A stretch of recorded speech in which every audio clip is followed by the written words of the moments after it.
You make a decision and almost immediately you question it. Was that the right choice? Did I just mess something up?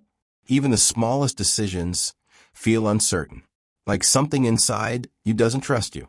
And the strange part is you don't just doubt the decision. You start doubting yourself. It shows up in quiet moments.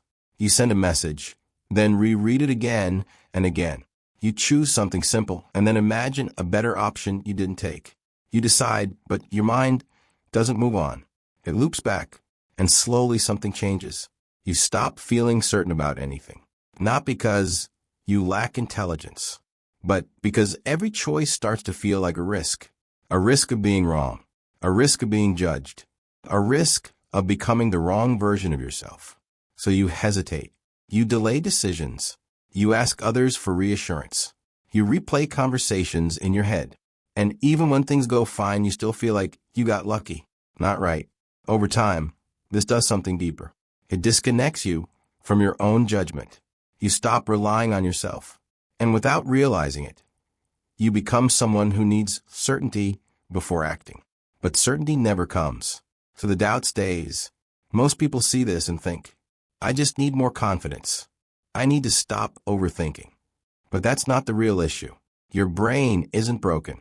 It's doing exactly what it learned to do. Doubt in this case is not weakness. It's protection. At some point, your brain learned that being wrong had a cost. Maybe it led to embarrassment. Maybe it led to regret. Maybe it changed how someone saw you. So now it tries to prevent that before you even act by questioning everything. The intention is safety, but the result is constant uncertainty. And that's where the real problem begins. Your brain is built to predict outcomes. This is part of what neuroscience calls predictive processing. Before you make a decision, your brain simulates what might happen. But here's what matters. It doesn't just simulate events. It simulates identity. Every choice becomes a projection. If I choose this, what does it say about me? If I choose that, who does it make me? This is where doubt grows, because your brain is trying to protect not just results, but self-image. Now add something else. Loss aversion. Your brain weighs potential loss more heavily than gain. So, instead of thinking, what's the best option? It asks, what if this leads to regret? What if this makes me look wrong? What if this changes how I see myself? And because identity feels important, the brain treats even small decisions like high stakes.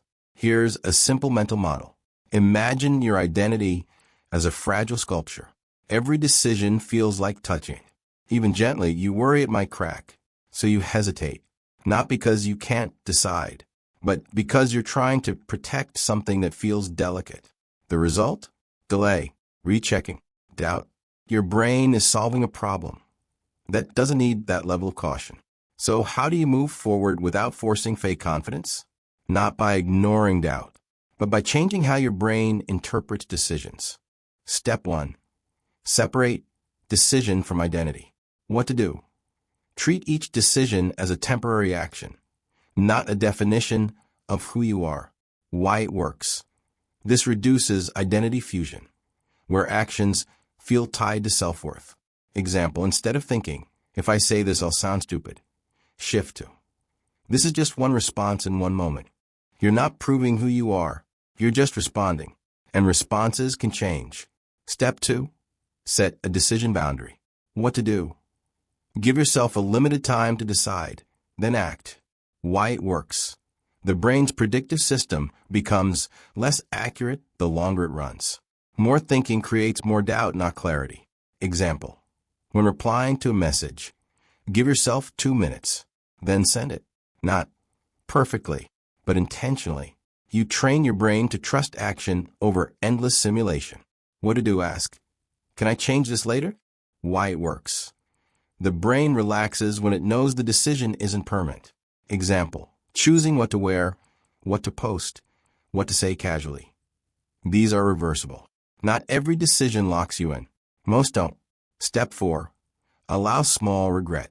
What to do? Stop trying to eliminate all regret. Allow minor mistakes. Why it works. Avoidance increases anxiety. Exposure reduces it. Example, send a message even if it's not perfect. Later you might think, I could have said that better. And that's okay. Your brain learns that imperfection is survivable. Step 5. Anchor to values, not outcomes. What to do? Base decisions on what matters to you, not what guarantees the best result. Why it works. Values create stability. Outcomes are uncertain. Example. If you value honesty, say what feels real, even if it's not perfect. You're not chasing the perfect decision. You're choosing direction. All of this comes down to one shift. You stop treating decisions as identity tests and start treating them as experiences. There's a difference. One traps you, the other moves you. Think of identity not as something fixed, but something fluid, like water. It changes shape, it adapts, and every decision doesn't define it.